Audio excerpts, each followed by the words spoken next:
Cara, tem macumba ó, alguém colocou um despacho na linha da internet. Tô achando também. Então vamos lá, né, senhoras e senhores? Vamos aí começando aí mais uma noite dos nossos estudos. Relembrando aí Jorginho, da nossa Rádio Livro dos Espíritos, né?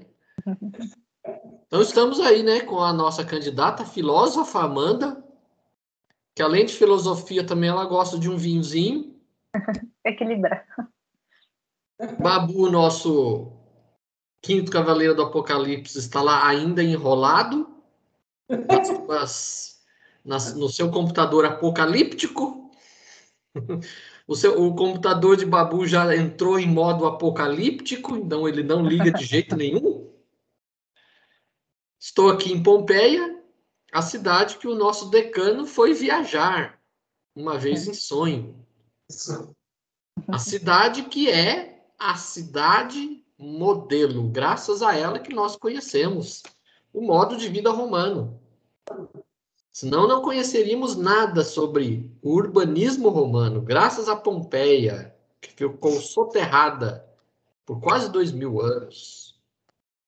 E estamos aí com o nosso decano Jorginho, extraterrestre, consultor e assessor em concerto de disco voador. Precisando dos serviços de Jorginho, é só entrar em contato.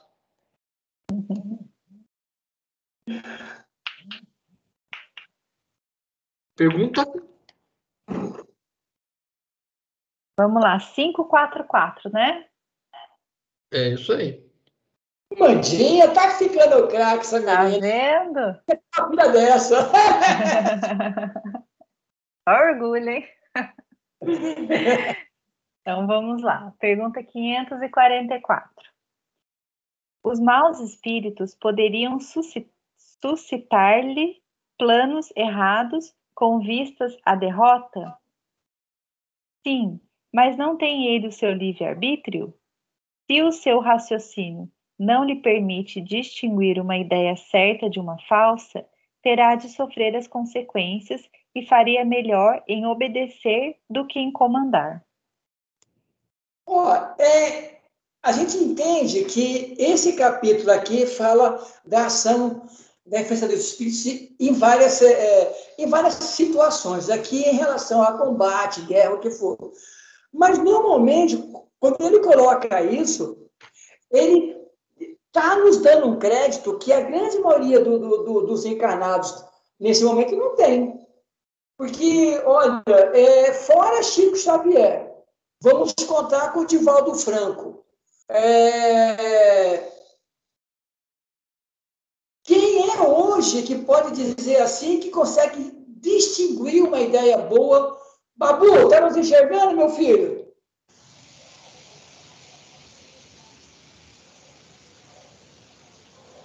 Agora ele não tá nem falando. Tá muito pior agora. Já tava ruim, agora piorou. Piorou. Vem cá, tudo pode ficar pior. Essa lei de... Calma que piora. Então é o seguinte, porque eu acho que aqui ele dá uma noção para a gente de que, claro que nos compete julgar o bom e o mal pendor nosso, mas distinguir uma ideia justa e injusta, a grande maioria, acho que 99% desse planeta não sabe sobre isso, não saberia distinguir se essa ideia é justa ou injusta.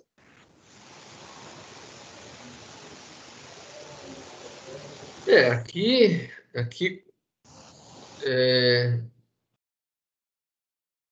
é um trecho que fala dos espíritos durante os combates. Combates. Então, a gente lendo aí os livros, principalmente os livros aí do André Luiz, a gente sabe que quando tem uma guerra, a guerra ocorre nos dois planos. Então, tanto no plano encarnado quanto no plano desencarnado. Né? Então, aqui ele fala assim, se os maus espíritos poderiam, por exemplo, interferir nos planos dos generais, por exemplo, e induzir alguém a fazer alguma coisa, vamos dizer assim, tomar alguma decisão errada. Isso acontece no nosso dia a dia normalmente. Por que não aconteceria também num contexto de guerra? Então, aconteceria. Mas tanto no dia a dia quanto num contexto de guerra, é o mesmo princípio. A gente não é autômato. A gente não está sendo guiado por ninguém. Nós tomamos as nossas próprias decisões. Então, se o cara for tomar uma decisão errada que vai levar à derrota, isso é mais dele do que dos espíritos. Os espíritos podem ter sugerido. Se ele seguiu isso ou não, aí é livre-arbítrio dele, foi escolha dele isso daí, né? E, Cláudio, eu não sei se ainda continua passando, porque agora acho que foi só para o Netflix, eu não sei. Mas começou uma série no Net Geo, praticamente no começo do ano, que seria excelente, né? Chamado Britânia. A Britânia, essa série era contando os romanos chegando aonde hoje é a Inglaterra, tá, os celtas. E tem uma cena onde um guerreiro romano, soldado romano, é preso pelos celtas, pelos britânicos lá, e eles mandam esse soldado para os sacerdotes druidas, né, celtas. Aí o cara consegue passar por uma situação tal, ele foge, aí quando ele está no acampamento, ele fala assim, olha, quando eu rezo para os nossos deuses nos protegerem, eles aqui também rezam para os deuses deles nos protegerem a eles e nos atacarem. Aí ele pergunta para o general romano, que eu esqueci o nome na série. Ele fala assim, qual Deus é verdadeiro? Porque o Deus que nós rezamos tinha que nos proteger. E eu fui preso. Eu fui torturado e tal. Então, assim, os deuses são, ele pergunta, os deuses são reais? Porque quando eu falei do meu Deus para eles, eles deram risada. E eles falaram dos deuses, eu também dei risada. Eu sei essa pergunta interessante. Porque se tem uma guerra no plano espiritual, quando eu rezo, digamos, para Deus me proteger dos meus inimigos, eles também têm o Deus que eles rezam para proteger dos inimigos, que sou eu. Que Deus é que vence nessa história, né? Não existe deuses, né? O que existe são os espíritos ali que eles veem como deuses. São tanto os espíritos que estão guerreando de um lado, como os espíritos que estão guerreando do outro lado. Não são deuses, são espíritos desencarnados que estão ali. Eles não têm poder nenhum sobre os encarnados. Então, Cláudio, não vai ser os espíritos do lado dos celtas que vai conseguir fazer ganhar ou perder. Isso vai depender dos encarnados. agora, Cláudio, nessa série, que eu achei interessante isso na série, depois começou a atrapalhar, não pude ver mais. Quando esse soldado faz essa pergunta para o general, fala assim, olha, eu estou pensando que os deuses não existem, porque os meus eles não acreditam, como se eles não existissem. Os deles eu não acredito. Aí ele pergunta para o general, os deuses realmente existem?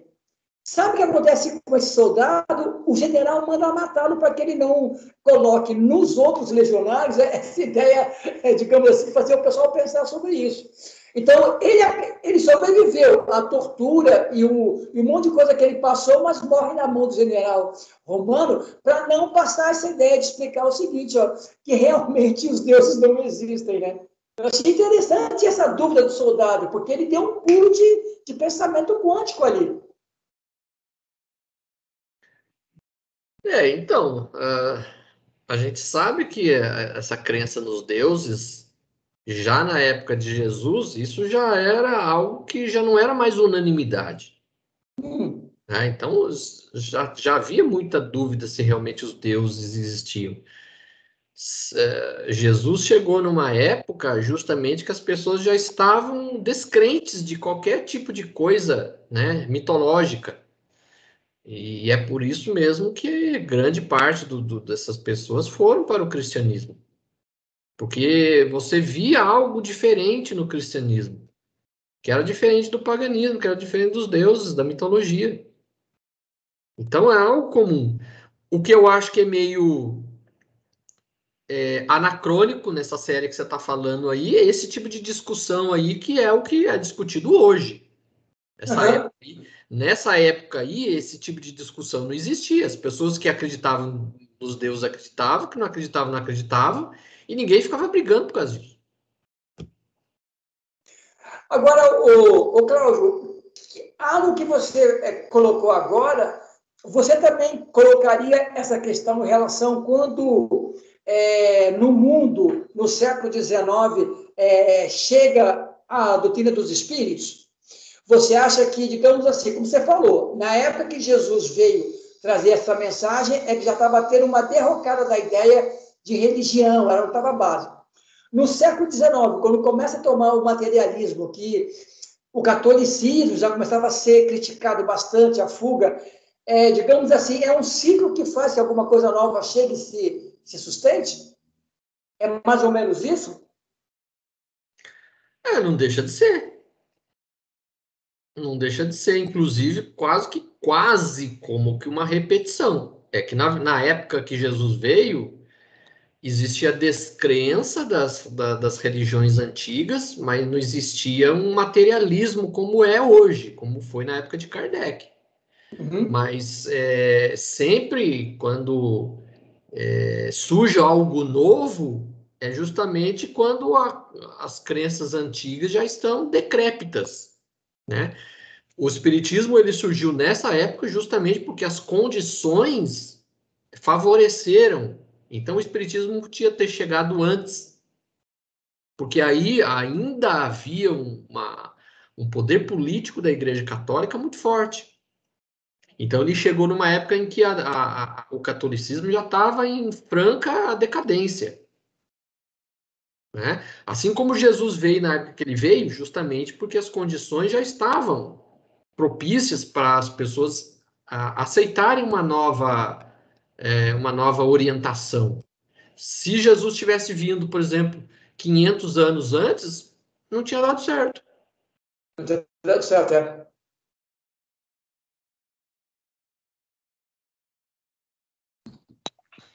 Então Agora, vamos lá, Claudinha. 545. Mandinha? Diga. Você Não, fez não. Eu falei isso. É 545. Não é nada. Tem algum comentário que você queira fazer da questão 544? Não. É só aqui na resposta que ele fala assim: sim, mas não tem ele o seu livre-arbítrio? Isso está falando em relação ao homem, né? Sim. Ah, tá. Tá. Não, era só isso que eu queria perguntar. Então vamos lá, 545. O general pode, algumas vezes, ser guiado por uma espécie de dupla vista, uma visão intuitiva que lhe mostre por antecipação o resultado dos seus planos? É frequentemente o que acontece com o homem de gênio. É o que ele chama inspiração e lhe permite agir como uma espécie de certeza. Essa inspiração lhe vem dos espíritos que o dirigem e se servem das faculdades de que ele é dotado. Isso me lembra, ô Cláudio, não sei se vocês chegaram a ouvir contar essa história. Um dos mais importantes generais da Segunda Grande Guerra foi o general Patton. Ele não era espírita, mas ele era reencarnacionista. Ele foi quem comandou a entrada na Itália e tal. Ele se dizia que ele havia sido um general no exército de Alexandre o Grande. Quando o Alexandre foi tomar essa parte, ele usou elefantes vindo por um lugar que ninguém poderia chegar. E ele fez o mesmo caminho. Ele se dizia que tinha visões e tal. Naquela época, falar de espiritismo ainda era muito cedo, os anos 40 do século XX, mas ele era reencarnacionista. Ele se dizia, você pensa bem, olha só, ele se dizia que ele era um dos generais de Alexandre. Essa história eu não conheço. O que eu conheço é que ele participou de uma das guerras púnicas, né? Uma das guerras que Roma fez contra Cartago.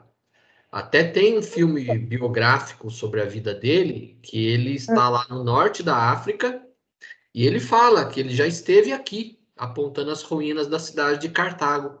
Então ele participou, ele era, pelo que eu entendi, ele era romano, e ele participou dessa última guerra que teve, que foram 3 guerras que os romanos tiveram contra a cidade de Cartago. A terceira e última que arrasou com a cidade. Então, pelo que eu entendi, ele participou, ele era romano e ele participou da última guerra. Essa de Alexandre eu não conhecia. Eu achei interessante essa aí dele como romano em Cartago, que eu nunca tinha ouvido falar. Mas é interessante, para fazer uma analogia, com o Júlio César e Napoleão Bonaparte. Parece que os espíritos se especializam em algumas, digamos assim, profissões, né? Você pensa bem, é praticamente um consenso, até em mensagens, que Júlio César é a mesma personalidade espiritual que Napoleão. Os dois tinham gênios semelhantes e os dois eram aguerridos em combate, em estratégia militar. Dá a impressão, o general Petro também, nesse sentido, parece que tem espíritos, ou os espíritos seguem uma linha de aprendizado mais tempo num trabalho mais comum a eles do que em outros, né? Você pensa bem, se ele foi romano em Cartago, general também lá de Alexandre, chegou a general na Segunda Grande Guerra, parece que os caras vivem numa mesma sintonia de combate ou de vida militar, né? Bom, cada um tem uma tendência para alguma coisa, né? Quem tem um gênio para filosofia, nas encarnações seguintes, ele vai sempre tender a ser alguma coisa nessa área. Quem tem muito conhecimento de matemática vai trabalhar em profissões que você exerce muito a matemática. Quem fala que Júlio César reencarnou como Napoleão Bonaparte é um dos livros do Humberto de Campos, que ele cita um conto lá, em que Napoleão, inclusive, ele reencarnou para ser, vamos dizer assim, ele preparasse o campo para Kardec, na França. Porque a França estava lá naquele período revolucionário, quer dizer, precisava pacificar a coisa, né? Então ele veio para pacificar a coisa. Só que aí ele fala que, na verdade, ele acabou se envaidecendo, né? E aí acabou tomando caminhos que não eram para ter acontecido. Então ele veio para salvar a França desse calor revolucionário, mas aí ele acabou promovendo guerra contra todo mundo, que não era para ter acontecido, né? Mas, de fato, é uma característica que muitas vezes acaba permanecendo mesmo naquele espírito, né? Vamos lá. Mas aqui, assim, é só comentar a questão, né?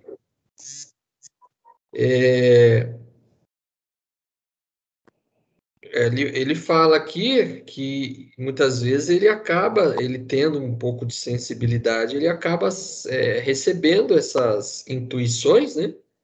E acaba se dirigindo. Eu até citei em semanas anteriores uma reencarnação antiga do Tiradentes, que Tiradentes foi Caio Mário. Caio Mário foi um general romano entre o segundo e o primeiro século antes de Cristo.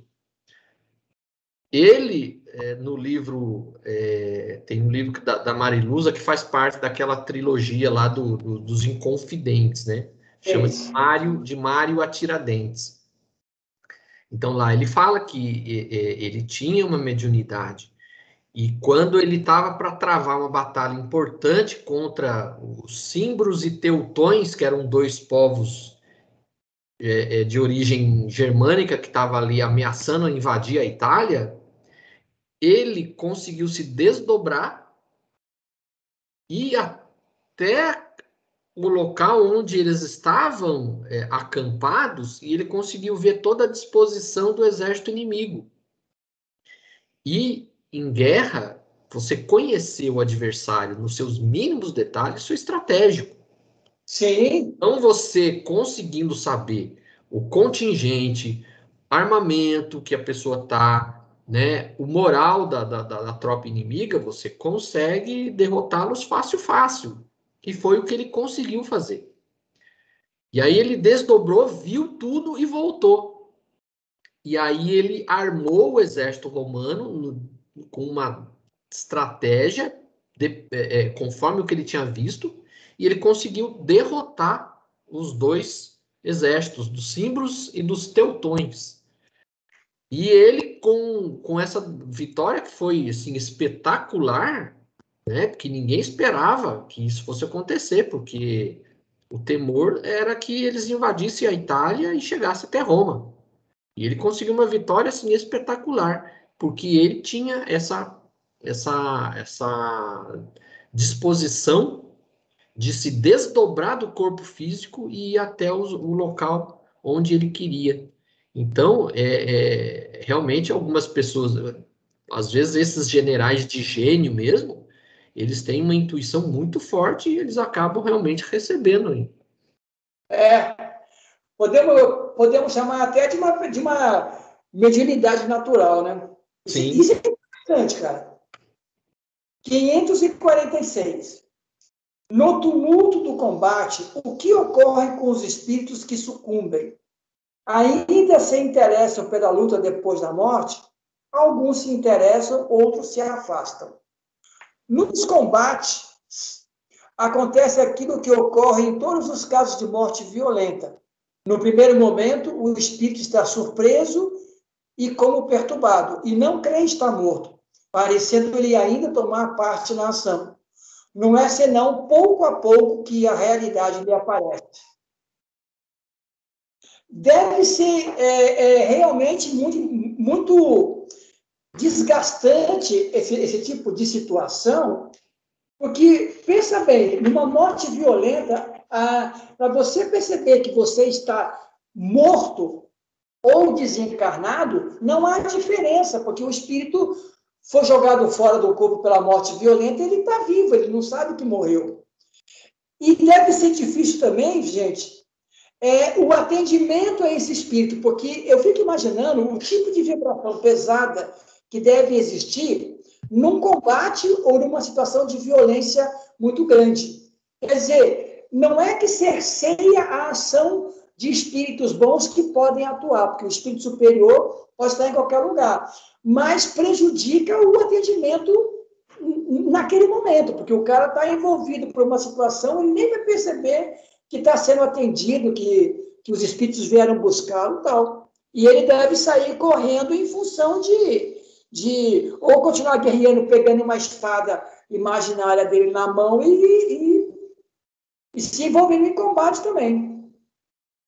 Acha que está no combate ainda, né? Sim. E o mais interessante que deve acontecer é isso que eu entendo, que como ele está desencarnado, a sua vibração duplica com quem está encarnado. Quer dizer, o cara que está combatendo está com aquela raiva. E ele também exuda essa raiva, quem está combatendo fica com duas raivas. A do espírito que está com ele ali, que não sabe que é espírito, e aí a dele normal. E aí a coisa fica sanguinolenta mesmo. Eu tive lendo uma situação que foi a Batalha de Waterloo, onde Napoleão foi derrotado. Conta-se o seguinte, que todo mundo já havia percebido que não ia ter condição de caminhar a pé naquele negócio de jeito de combater, porque era uma sarevada de bala assim, que os caras iam caminhando e iam morrendo. Chegou uma hora que ninguém mais pensava, os franceses só andavam para frente, tentando chegar aonde estavam os inimigos ingleses. Disse que foi uma mortificina assim, terrível, que os caras não pensavam mais.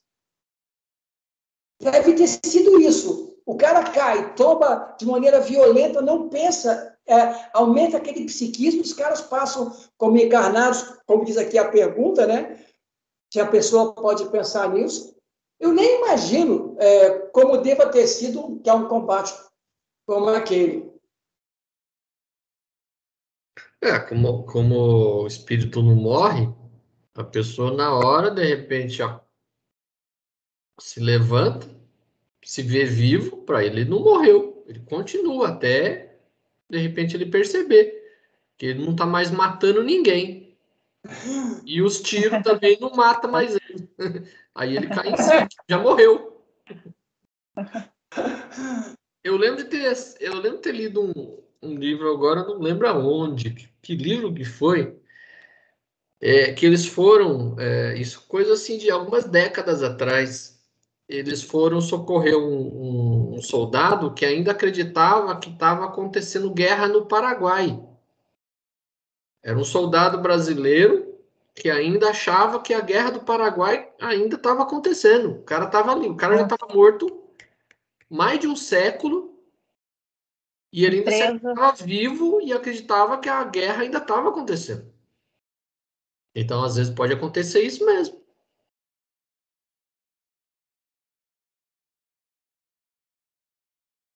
Ele estava no mundo paralelo dele, o mundo mental dele ainda era...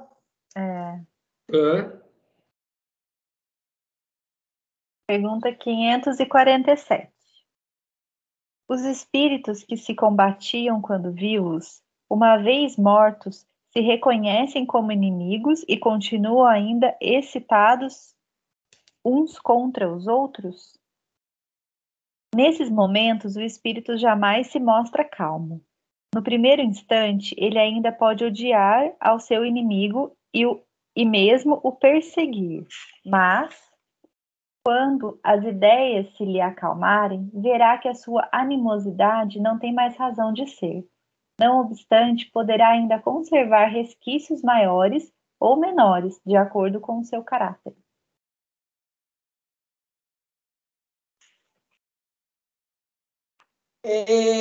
Isso aqui lembra, gente, tem um romance mediúnico psicografado.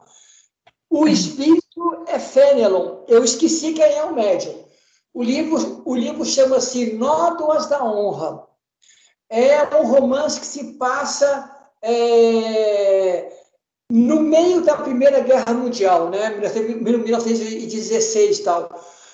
Quando a Alemanha entra, ela se aventura nessa guerra contra a França e estoura a Primeira Guerra.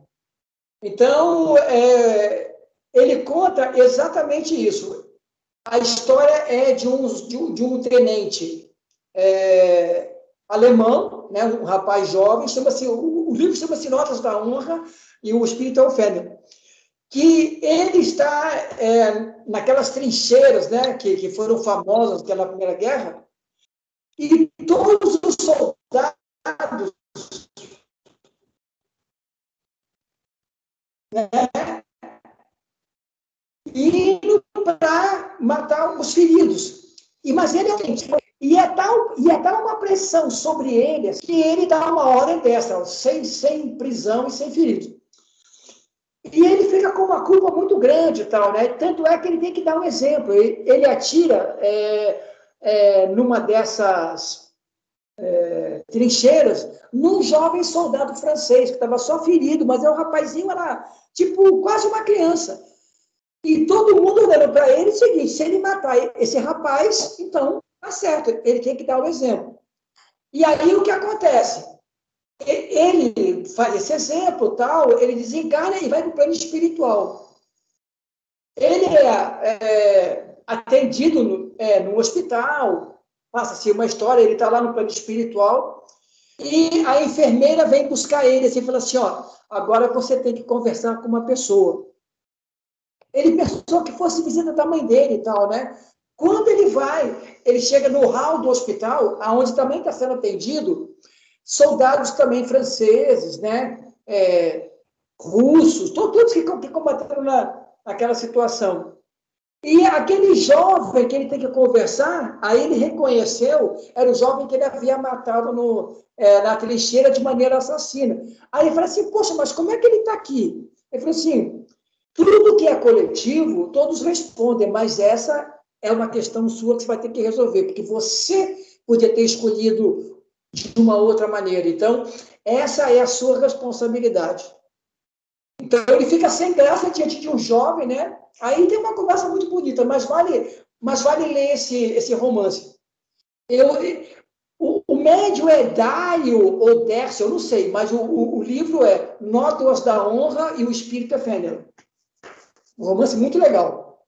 Então, mas a gente já chegou a ver em questões anteriores, quando pergunta se numa guerra as pessoas que participam são responsabilizadas. A gente viu para trás que uma guerra, uma vez que você é convocado, você tem que ir. Você não pode ser responsável por isso.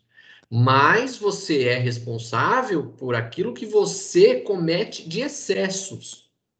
E esse caso que você está relatando é justamente isso. Ele poderia ter poupado a vida do rapaz.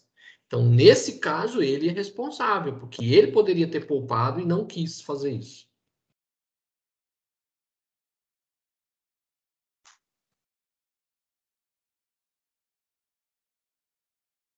(547A). Houve ainda o fragor da batalha? Sim, perfeitamente. Porque ele está vivo.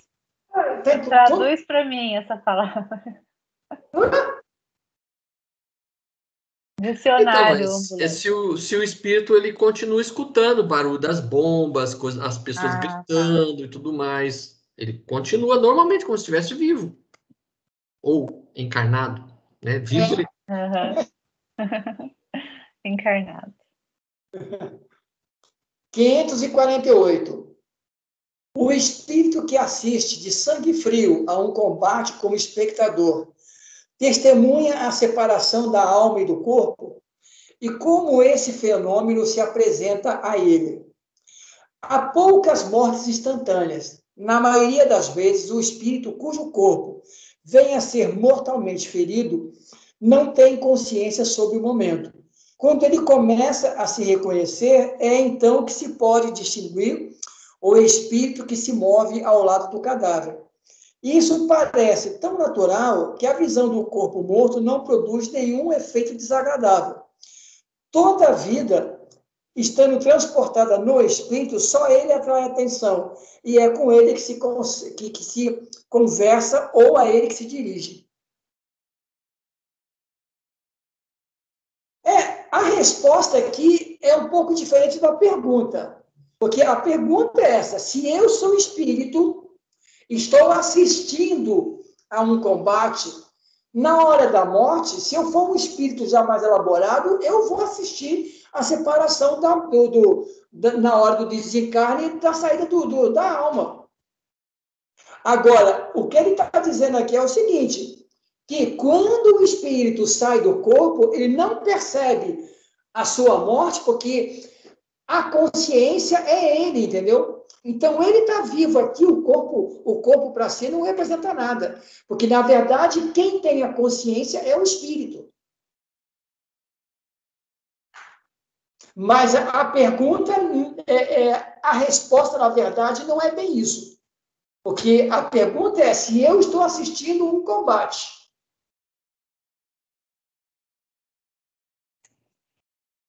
Né? Eu estou assistindo a um combate. E alguém morre do meu lado. Se eu estou já desencarnado, preparado para assistir um combate, eu vejo a hora que o espírito separa do corpo.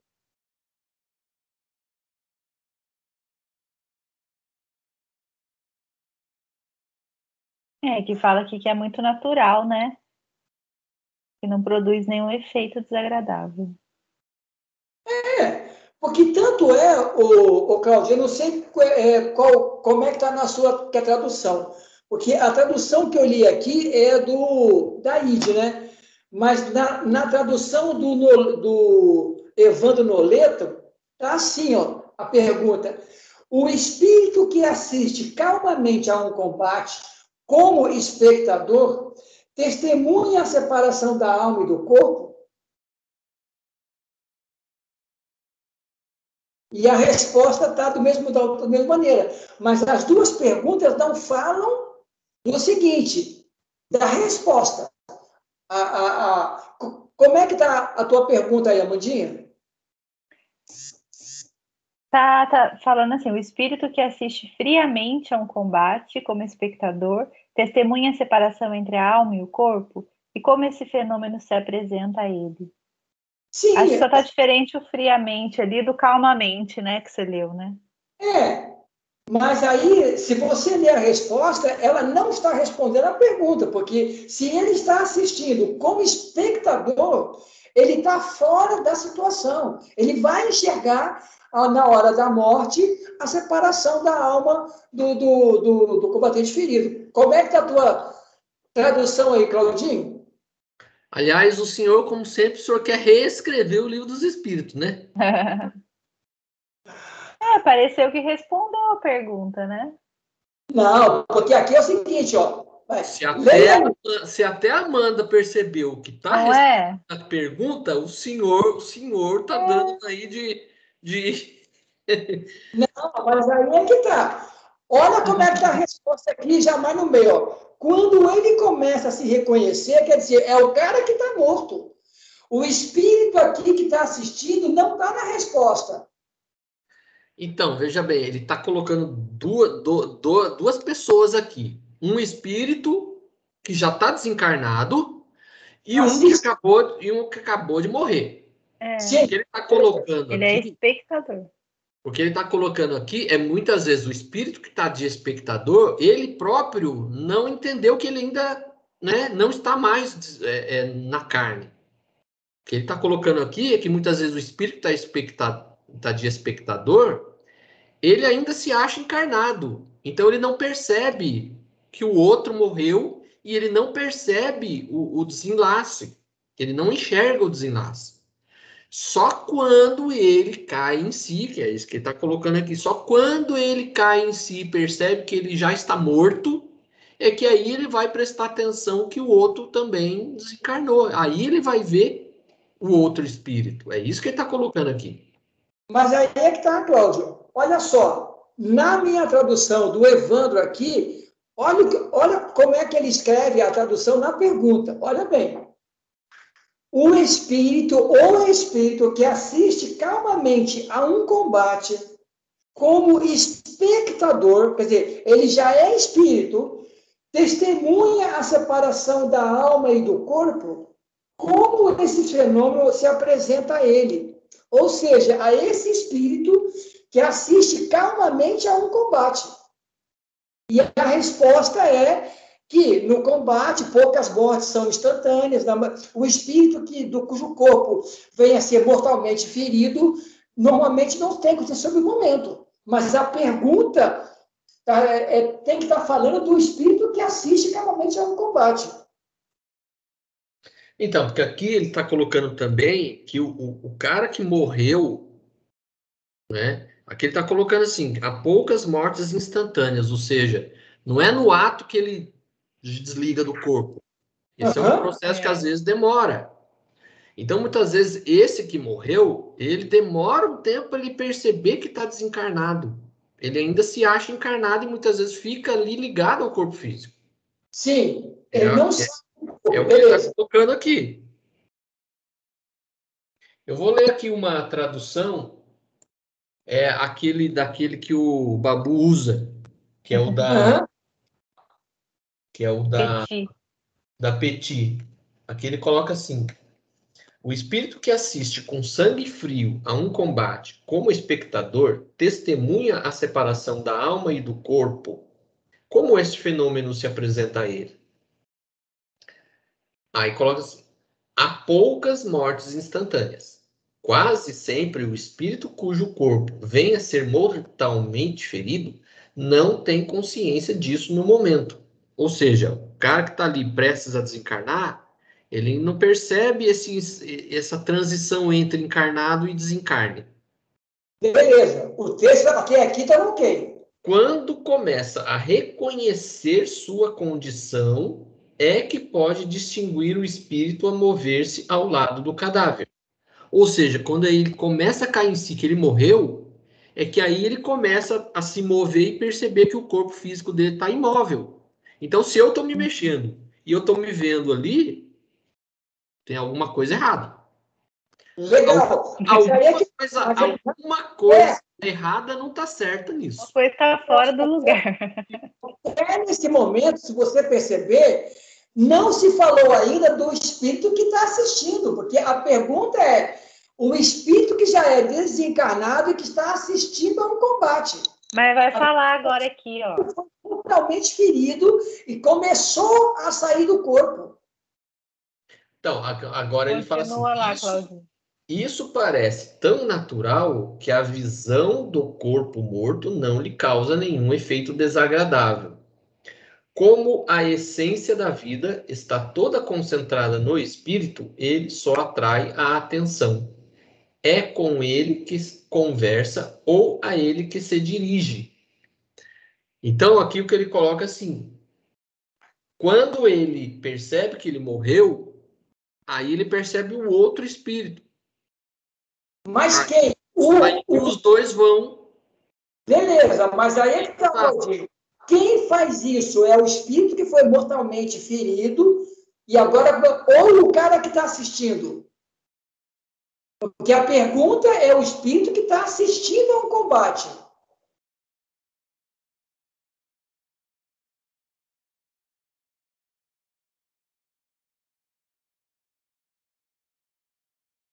E, gente, só agora que eu também percebi isso, entendeu? Eu sempre li isso dessa maneira. Mas a pergunta fala assim, do espírito que está assistindo a um combate, como é que ele percebe, como é que ele vê para ele a alma saindo do corpo. Mas aqui não fala do espírito que assiste. Então, aqui, numa outra tradução que eu tenho aqui, que é nos espírita, ele coloca no finalzinho assim: tendo-se a vida toda concentrado no espírito, só ele prende a atenção dos outros. É com ele que estes conversam, ou a ele é que fazem determinações. Então, o que ele está colocando aqui é assim: o espectador que está ali, ele não vê a transição também. Ah, beleza. Aí, quando o que desencarnou se toca que ele morreu, aí é que ele vai falar com o outro que está de espectador. E aí o que está de espectador é que vai notar que o outro também desencarnou. É o que está dando a entender aqui. Não, agora sim. Porque na pergunta é para saber se ele vê, então o espírito não vê um instante da morte no combate. Porque a atenção dele só é despertada para o espírito que se percebe como espírito. Agora sim. Sim. A tradução foi boa, essa aí. É o que eu entendi aqui. Não, Cláudio, está certo isso. Porque na forma como o Evandro traduziu, agora o Herculano, como é que ele traduziu essa pergunta? Então, aqui no finalzinho ele fala assim: toda a vida tendo sido transportada para o espírito, somente ele chama a atenção, e é com ele que o espectador conversa ou a quem dá ordens. Nossa, já ampliou um pouco mais de resposta. Eu achei até que a do Herculano ficou até um pouquinho melhor. Sim, porque então, na verdade, a tua compreensão realmente é o que está aqui. O espírito, o espectador, não percebe o desencarne, ele só percebe o espírito quando ele já está, digamos, consciente de si mesmo. Sim. Pelo menos é o que dá a entender aqui. Não, mas tá certo, porque a pergunta aqui no Evandro, ele coloca bem diferente de todo mundo. A pergunta é assim, ó, o espírito que assiste calmamente um combate como espectador.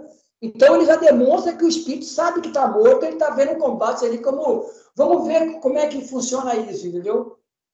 Que aqui ele coloca duas pessoas, dois espíritos, né? Um que é o espectador e o outro que está morrendo ali. Está morrendo, exatamente.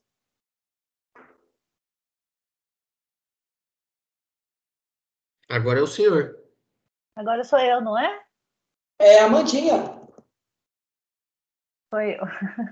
Agora nós temos duas partes. Agora, Amanda, Isso aí é para nós. Leitora de cartas, entendeu? Ixi. Vamos lá, dos pactos, né? Pergunta 549. Há alguma coisa de verdadeiro nos pactos com os maus espíritos? Não, não há pactos, mas uma natureza má simpatiza com espíritos maus. Por exemplo, queres atormentar o teu vizinho e não sabes como fazê-lo. Chamas então os espíritos inferiores que, como tu, só querem o mal, e para te ajudar, querem que também os sirvas nos seus maus desígnios. Mas disto não se segue que o teu vizinho não possa se livrar deles por uma conjuração contrária ou pela sua própria vontade. Aquele que deseja cometer uma ação má, pelo simples fato de o querer, chama em seu auxílio os maus espíritos, ficando obrigado a servi-los como eles o auxiliam, pois eles também necessitam dele para o mal que desejam fazer. É somente nisso que consiste o pacto. Aí eu vou ler aqui, tá, Adendo?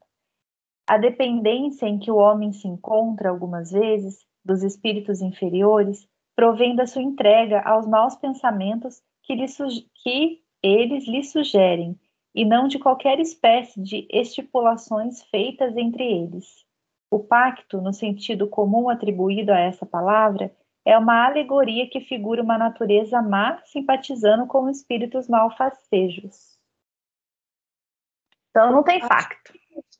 Olha o que nós entendemos aqui, que pacto e acordo, pacto e, digamos assim, buscar apoio ruim, é tudo a mesma coisa. Então, quando nós falamos sobre despacho, a pessoa fez uma macumba para mim, isso é verdade, porque o que ele está dizendo aqui é o seguinte, ó, o pacto não é você fazer um acordo secreto, metafísico, que... Não, é apenas um acordo. Quando a pessoa vai em algum lugar, quer fazer mal para alguém, ela por si só, com a mente, já chama alguém e faz isso. Agora, você já começa a inventar a história de ir num lugar, fazer um trabalho, sei lá, prometer alguma coisa, nada mais é do que tentar pagar um salário para alguém, como os encarnados fazem, ó. Você não quer lá dar uma surra em fulano de tal, você contrata alguém. Só que existe um problema, que é o que eles dizem aqui. É que, e é isso que é importante, que as pessoas... Eu sempre tive essa dúvida. Quando você mentaliza uma coisa ruim, vem um cara ruim também se juntar ao ruim que você quer. Só que você tem um problema. Não é uma questão de você, acabei de fazer isso, tchau, cara.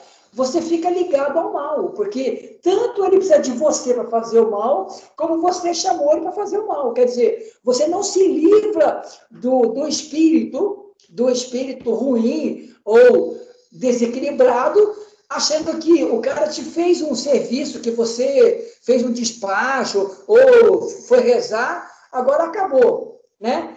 Dá a impressão daqueles criminosos, né, que são contratados para cometer um crime, o cara pensa, ó, já te paguei, agora o problema é seu. Não, quem pede e quem faz fica ligado de maneira um pouco mais unida e mais íntima para a sintonia. Isso aqui responde ao que o senhor tinha falado anteriormente a respeito dessa série que você assistiu aí. Ah, é? Aqui ele fala, ó, chamas então os espíritos inferiores que, como tu, só querem o mal. Então é os deuses, os meus deuses.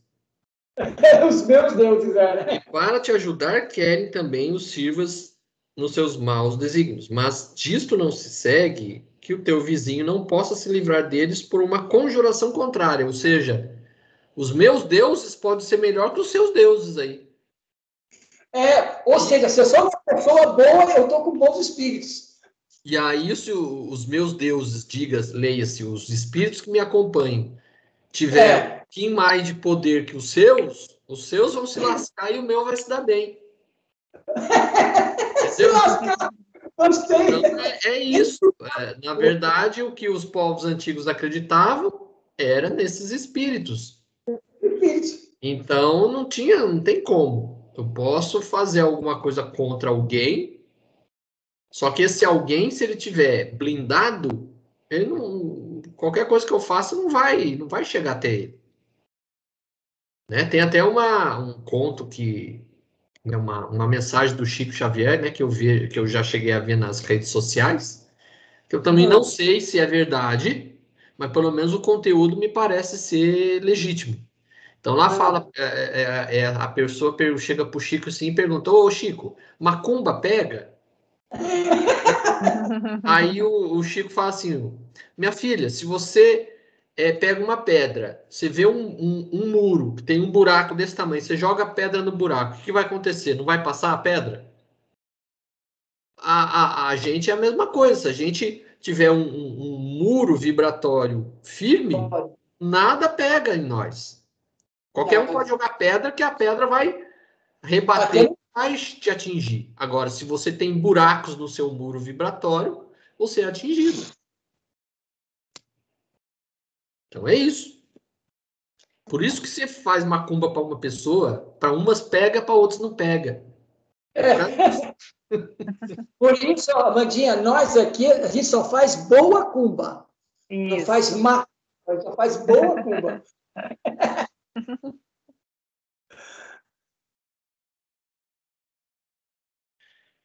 550. Qual o sentido das lendas fantásticas? Lendas fantásticas, leia-se Jorginho, né? Lendas fantásticas. Qual o sentido das lendas fantásticas, segundo as quais certos indivíduos teriam vendido a sua alma a Satanás em troca de favores? Todas as fábulas encerram um ensinamento e um sentido moral, e o vosso erro é tomá-las ao pé da letra. Essa é uma alegoria que se pode explicar assim: aquele que chama em seu auxílio os espíritos para deles obter os dons da fortuna ou qualquer outro favor, rebela-se contra a providência. Renuncia à missão que recebeu e às provas que deve sofrer neste mundo, e sofrerá as consequências disso na vida futura. Isso não quer dizer que sua alma esteja para sempre condenada ao sofrimento, mas porque em vez de se desligar da matéria, ele se afunda cada vez mais, o gozo que preferiu na terra não o terá no mundo dos espíritos, até que resgate a sua falta através de novas provas, talvez maiores e mais penosas. Por seu amor aos gozos materiais, coloca-se na dependência dos espíritos impuros. Estabelece-se entre eles um pacto tácito que o conduz à perdição, mas que sempre lhe será fácil romper a assistência dos bons com a assistência dos bons espíritos, desde que o queira com firmeza. Firmeza. Agora, uma coisa importante aqui, lenda fantástica, o próprio livro Jaquim diz o seguinte, tem sempre um fundo que é um ensinamento, quer dizer, com o tempo a história vai ganhando pontos além, meio fantasiosos, mas que, na verdade, é uma coisa simples. O cara entrou em contato com o espírito ou se colocou numa condição assim e foi reunido o grupo da falange com a qual ele sintoniza. Mas a história ganha, digamos assim, uma narrativa fantasiosa que, com o tempo, a cristaliza dessa maneira. Né? Digamos assim, ninguém inventa nada se nunca viu algo que possa lhe sugerir alguma coisa. Por isso que eu tenho até dúvida hoje mesmo, né? A turma fala que nunca aconteceu o caso lá do Lago Ness. Mas quem é que ia inventar um negócio desse, se você nunca viu, entendeu? Agora, existiu, a gente não sabe, mas você não pode negar peremptoriamente, não existe. Mas espera aí, essa história foi inventada por quê? O cara queria ganhar dinheiro, o cara inventou uma história. Lobisomem. Tá legal. Pode ser que não exista lobisomem, mas se você perguntar para o cara da roça o que foi que você viu, na cabeça dele, pela lenda que é um lobisomem. Mas ele viu alguma coisa que ele não conhecia.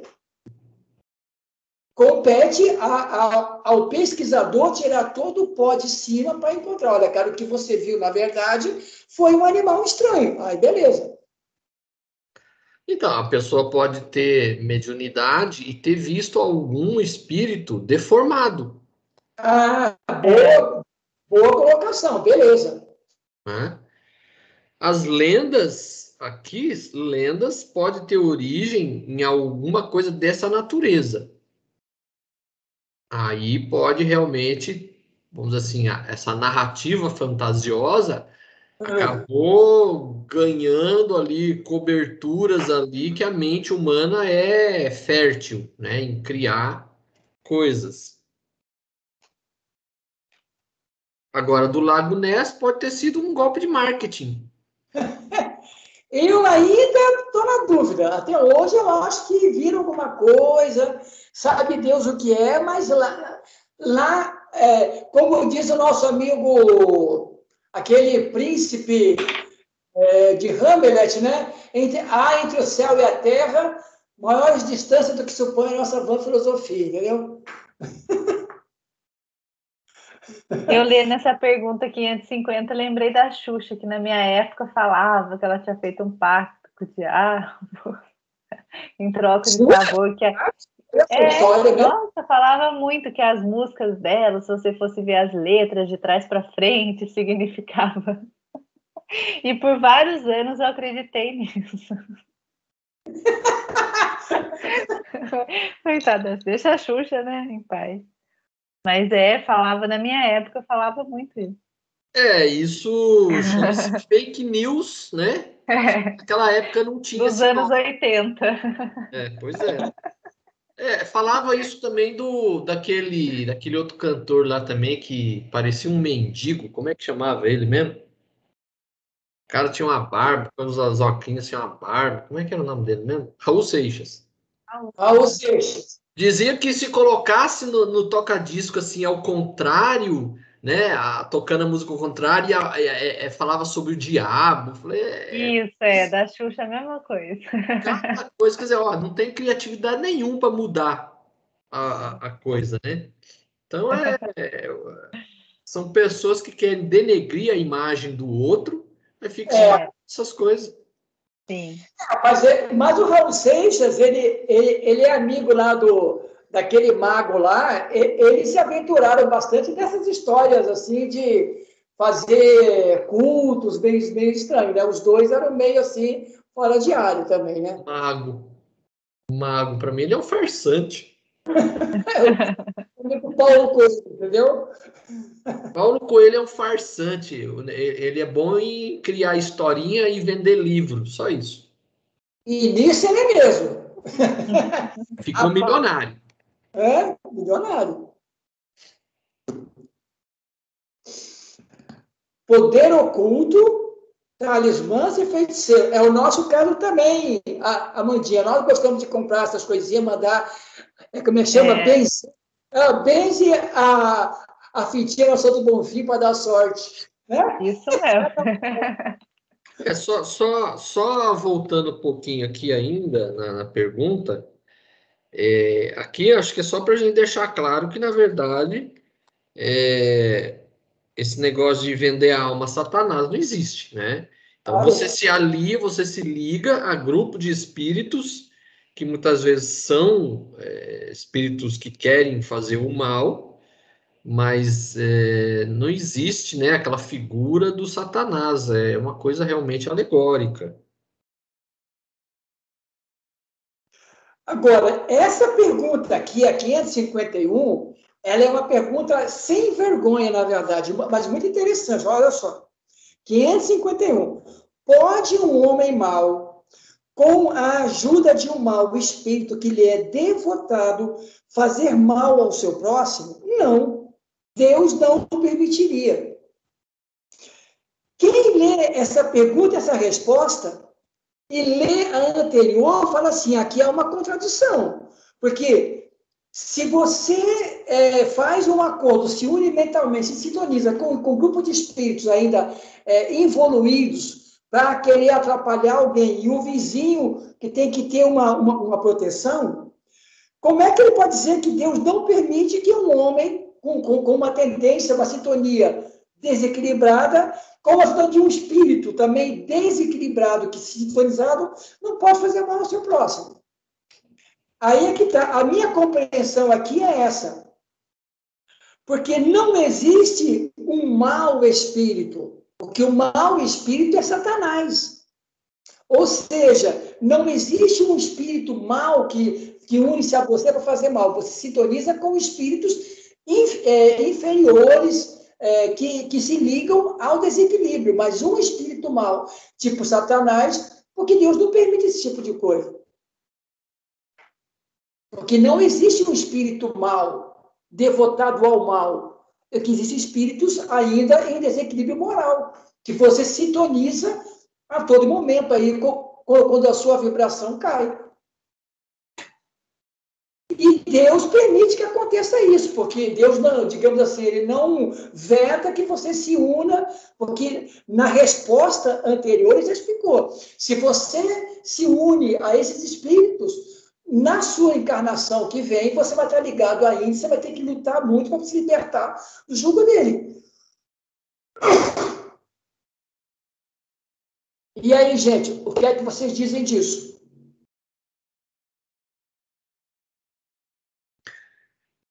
Eu entendo que, assim, quando ele fala que Deus não o permitiria, não é que a pessoa não vai conseguir fazer. É que a pessoa pode até fazer, mas ele não vai sair livre da justiça divina. Existe a justiça divina que vai dar a cada um segundo suas obras. É isso que eu estou entendendo aqui. Mas, Cláudio, mas essa resposta ele já deu na 550.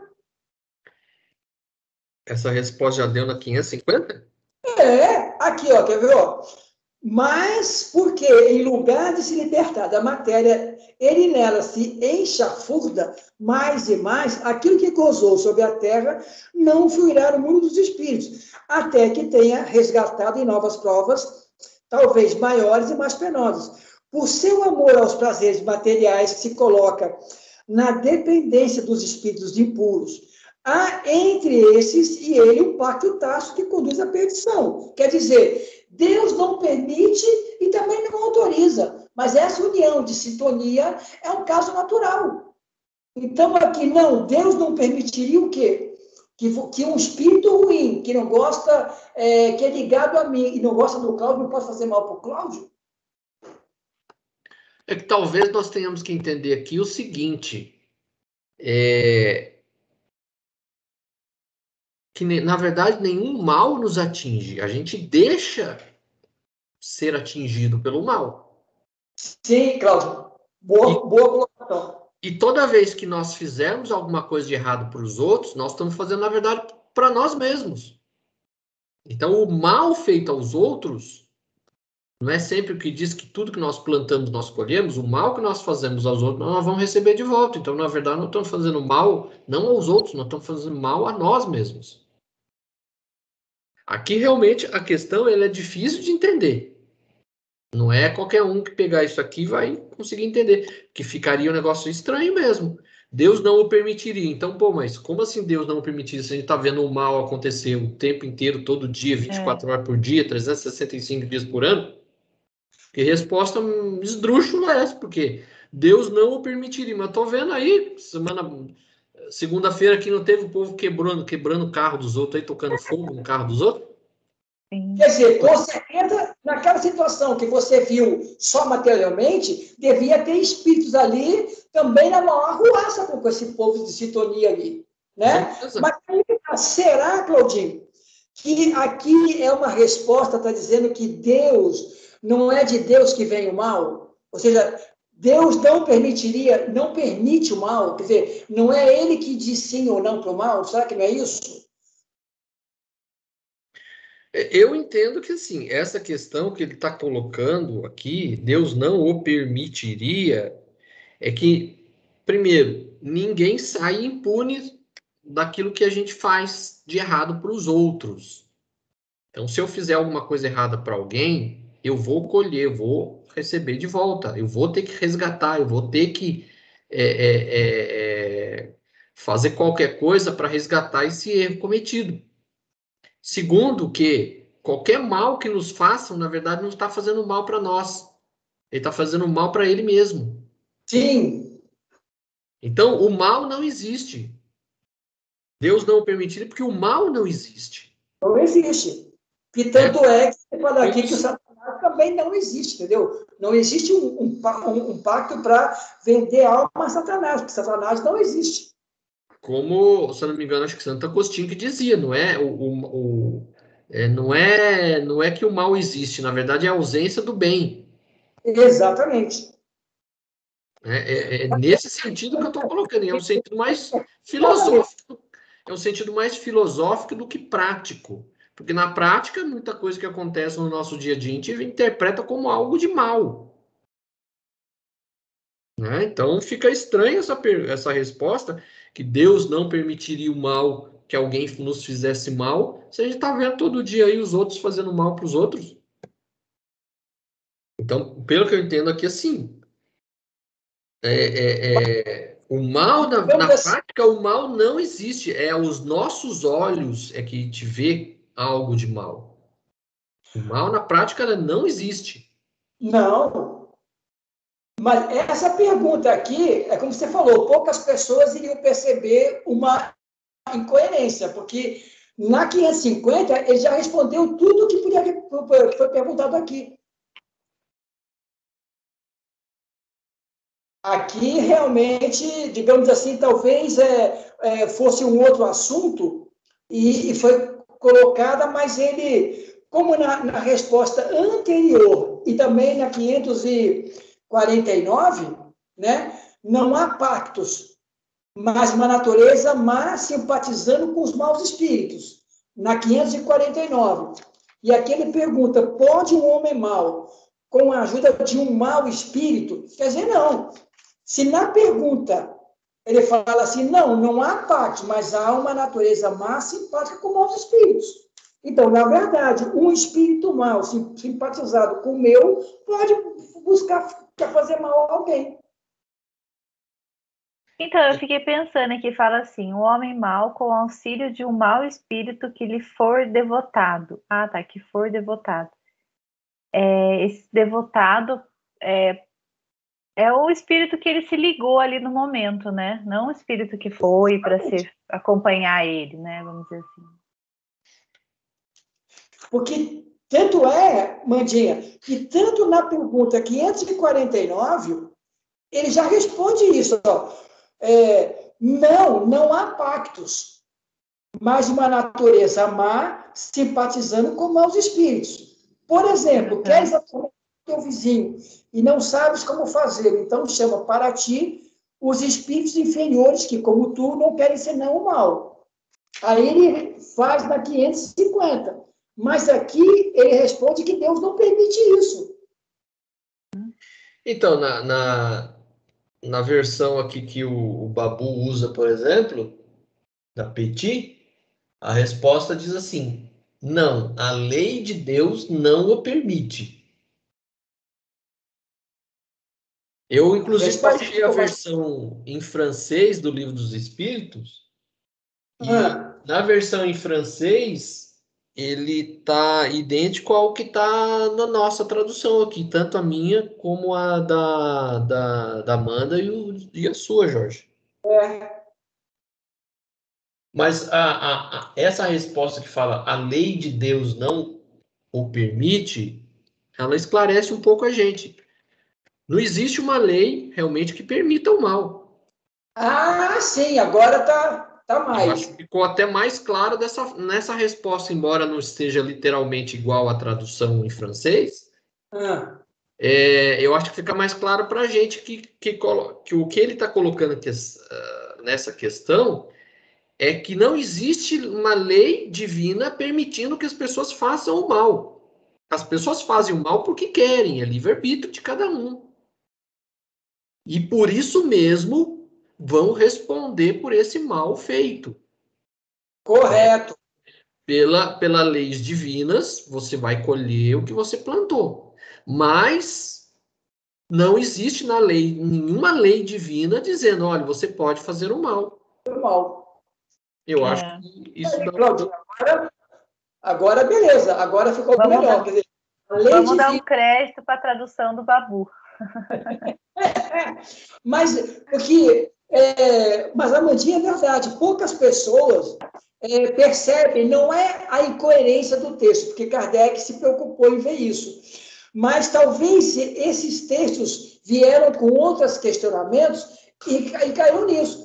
Porque nas duas perguntas e respostas anteriores, ele já disse que isso é possível acontecer. Então, aqui na verdade, com a compreensão do Cláudio, é verdade. A lei divina não permite, ou seja, não tem uma lei divina que permita o mal. Agora, que o livre-arbítrio pode chamar espíritos simpatizantes que se unem ao seu para fazer qualquer coisa. Aí sim, Cláudio. Nós fazemos o mal porque nós queremos. Exatamente. Não é porque Deus permite, porque a gente quer. Mas essa resposta é muito boa mesmo. Agora sim. Como a lei divina também, vamos dizer assim, ela não ela é flexível, ela permite o livre-arbítrio. Então, embora Deus não permita o mal e nós façamos, a gente já sabe. A gente fez a coisa errada, você espera que o retorno vai vir em breve. Claudinho, são 8h30. Eu penso sempre no teu horário. Exatamente, é isso que eu ia falar. Encerramos por hoje. Agora, mas Claudinho, quem assistiu o nosso estudo hoje já vai ter uma visão didática para essa explicação. Porque se você perguntar para qualquer pessoa que estudou isso, os caras não tiveram a ideia de estudar tão bem essa pergunta. Sim.